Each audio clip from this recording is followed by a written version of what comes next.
Hello friends, welcome back to another video. This is Amy here, better known as Amy Girl, and today we will be working in my creative journal, my B5 size creative journal.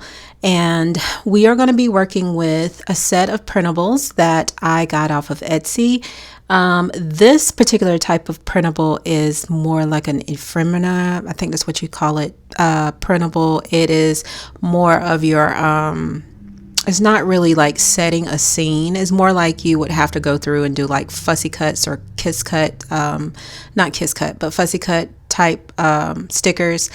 And I really wanted to go with something kind of like nature wise. So like bees, I thought that would be very good, seeming that we are very much into the thick of the pollen here where I stay, and I have bees swarming all around my front porch and back porch. So I thought this would be totally great to kind of just pull in for this week.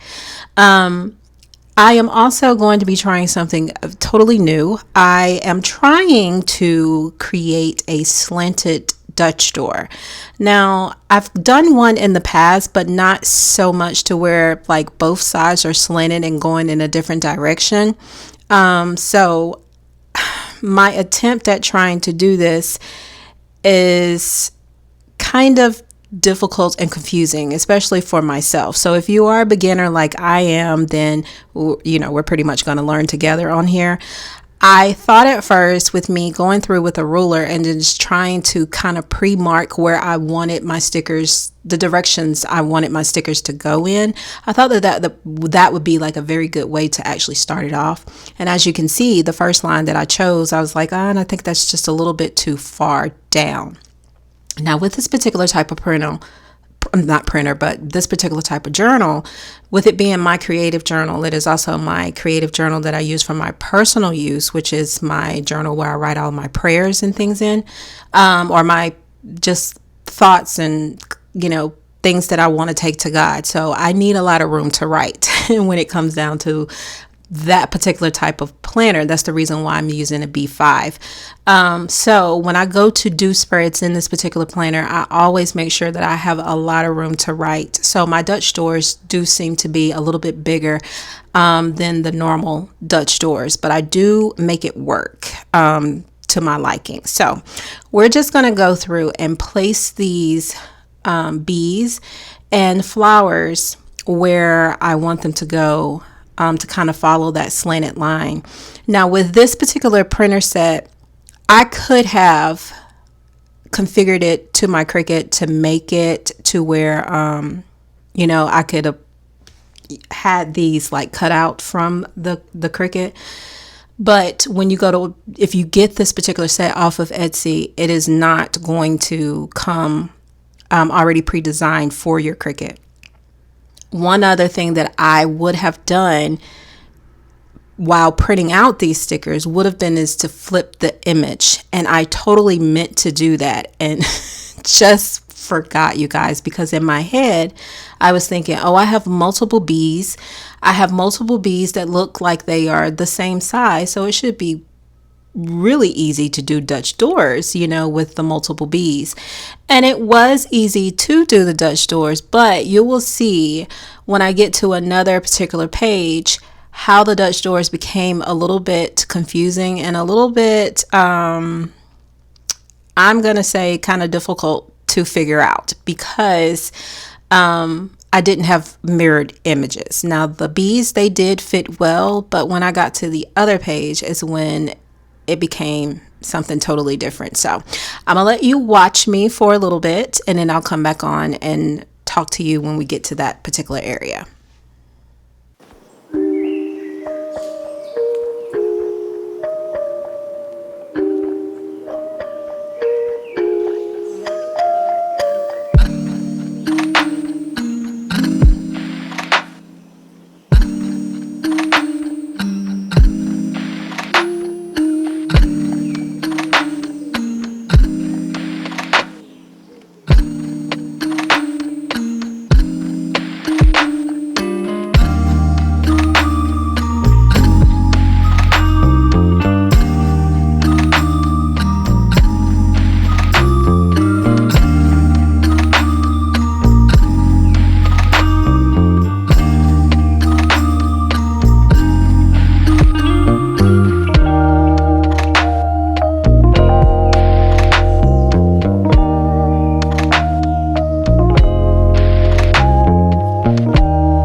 Okay, so right here, as we start on the second Dutch door, is when I didn't realize until we get ready to place the stickers on the back.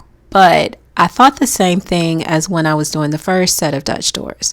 I was like, you know what? I got plenty of flowers that are kind of symmetrical to each other. So I should be able to make this work really, really good.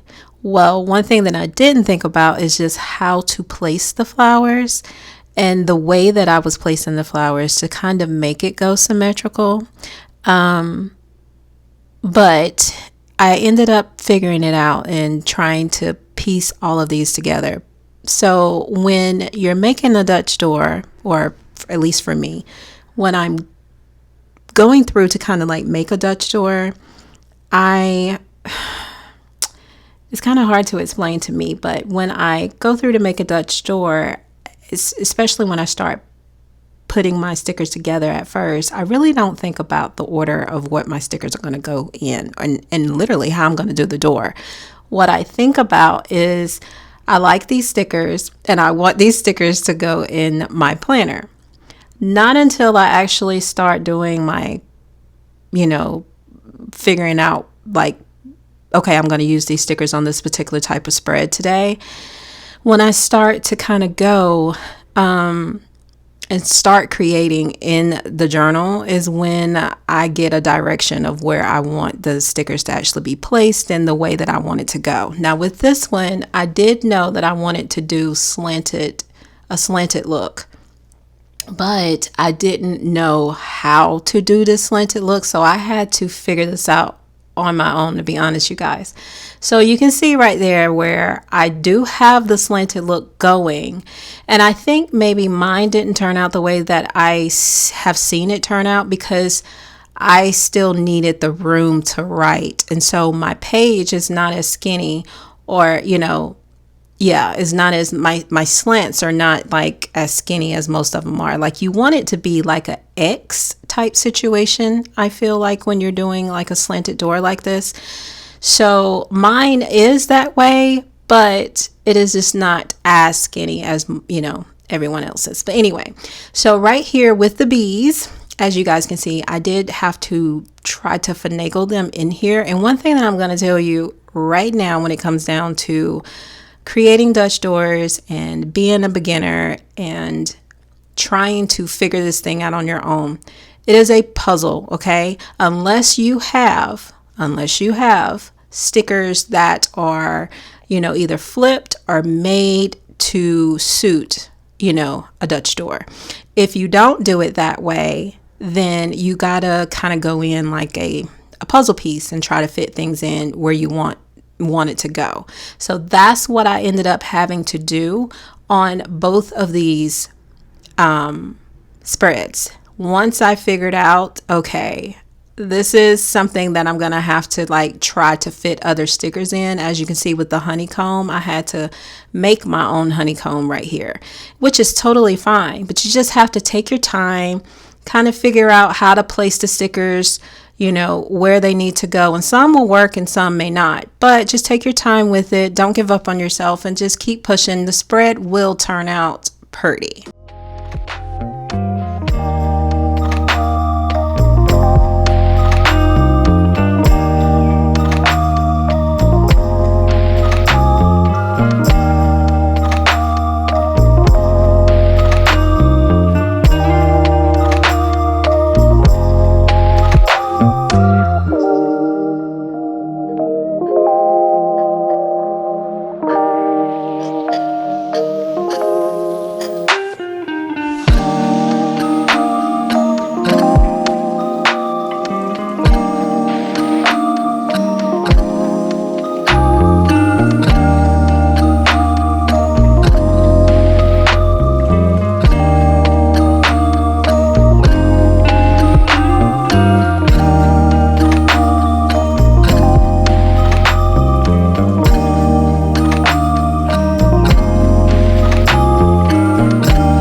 So because I did have to go and place stickers that were not identical to the sticker that was on the front, I did have to go and use my gyro cut to get in between those areas of stickers that was actually showing. So you can go back and do this with scissors. You can do this with an X-Acto knife. You can use the gyro cut tool, whatever you prefer, whatever tool is easy for you to work with. The gyro cut does take time for you to get used to. You do have to, practice with it because it is a rotating blade. But it is great for doing Dutch doors. It is great for kiss cutting around any stickers if you don't have a cutting machine. So I would highly suggest the gyro cut. It does come in handy when you need it.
When I got to this particular page that I'm working on, which is the back page, and I started to figure out, okay, how do I want this back page to be? I was like, I think I want it just to be a collage of flowers and bees, kind of like in my mind, like what a flower garden would look like, or like when you are at some, like a park, or a good example that I can give is like a university. I have a university that's right here by my house, and I love to go and walk at that university, and there's different areas around the university where they will have gardens like set up. And I just thought in my brain when I was creating this, I said, I just want it to be a collage of flowers and bees. And that is exactly what I started to do on this back page. These stickers are very easy to work with. The only thing that I could kick myself for is one, not having them cut out on my cutting machine. I just went and used my gyro cut to do like fussy cuts around the stickers that I was going to use. This kit comes with a lot of pages. I want to say you get probably maybe about 15 pages of stickers that are geared towards bees and flowers and sunflowers, and you get what is that called, you guys? Scrapbook paper. So it is made for journalers, but you could use it in like all different ways. So like the sheet that we're looking at right now, well, it actually just went, but we're going to be using that sheet for the first page. That is made to be like a cover sheet or a scrapbooking sheet. And what I decided to do was take the I just thought that the print was really, really pretty. So I was like, you know what? I'm going to kiss cut around this flower. And in my mind, I wanted it to be like the focal point or the center point of the page. And When I ended up getting to it, I didn't use it for that. You get ready to see right here that I didn't use it for that, but that's what I was aiming for. So this particular flower that is right here in the middle, I was going to just take the whole entire piece and place it like in the middle of the page. But then I was like, no, you know what? Let me take the focal point, which is what is in the middle of the page, and let's use that. And that can be, you know, something that my eyes can just kind of gravitate to, which the way that it turned out, I thought was just pretty neat. Again, I did take these and print them on, they are on removable sticker paper for my printer. And I have a Canon, what do I have? Just a regular old Canon printer. I don't use any special ink or anything like that. Mine is a inkjet printer. And as you can see, the colors are really, really pretty. So I was pleased with this spread. So now what we're going to do is just continue decorating and try to get the spread filled with as many flowers and bees as we possibly can.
So I decided to come in and add the washi tape.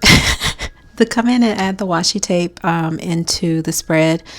This washi tape that I got, the black and white checkered one, or the graph paper or grid paper one, the first one that I used, it came from Amazon in a box of 10, I want to say, on a set of 10.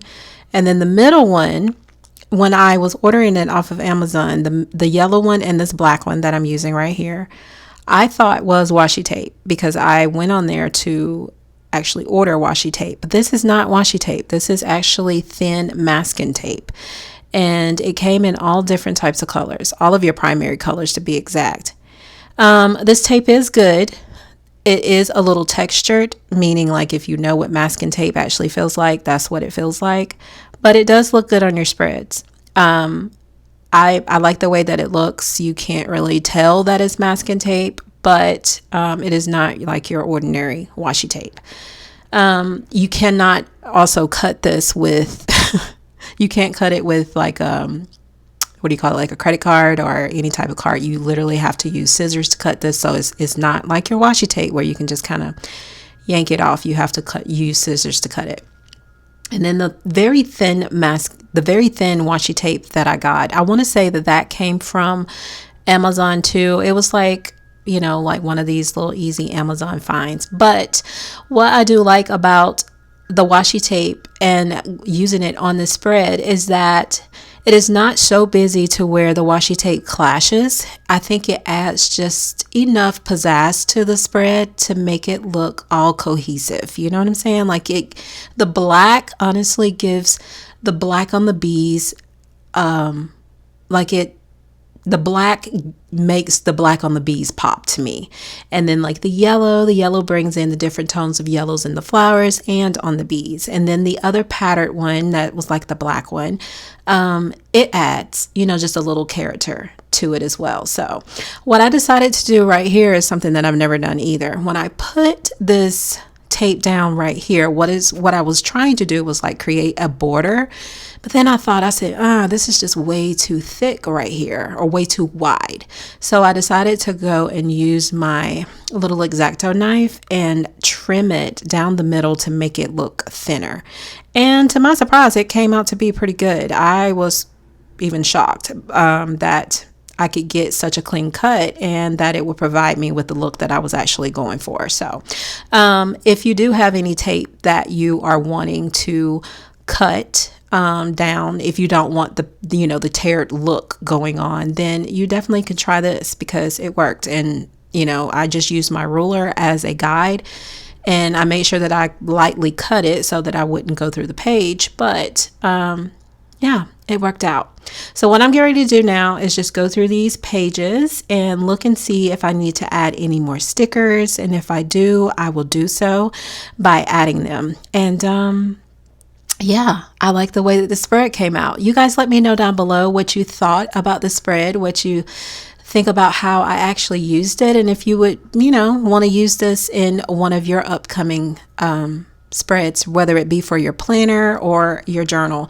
I mostly do like journal layouts over here. I do have a planner, but I don't really use my planner like that to like decorate it and everything. So I don't have like planner videos that I will be posting. Mostly they would be like of different creative journal spreads. I like journals. But you can use these stickers wherever you choose. And again, make sure that you understand and know that you are in charge of your own mind, and whatever you want to put on your paper and create with is what you make it be, so enjoy the stickers, allow the stickers to take you to a whole nother level, and just relax in the whole creative world game, because that is exactly what I do when I am in my zone. I hope you guys have a good week. I will see you on my next video. Please let me know down below what you think about this spread, and also make sure that you click that subscribe button so that you don't miss out on any other of my upcoming videos. Talk to you guys later.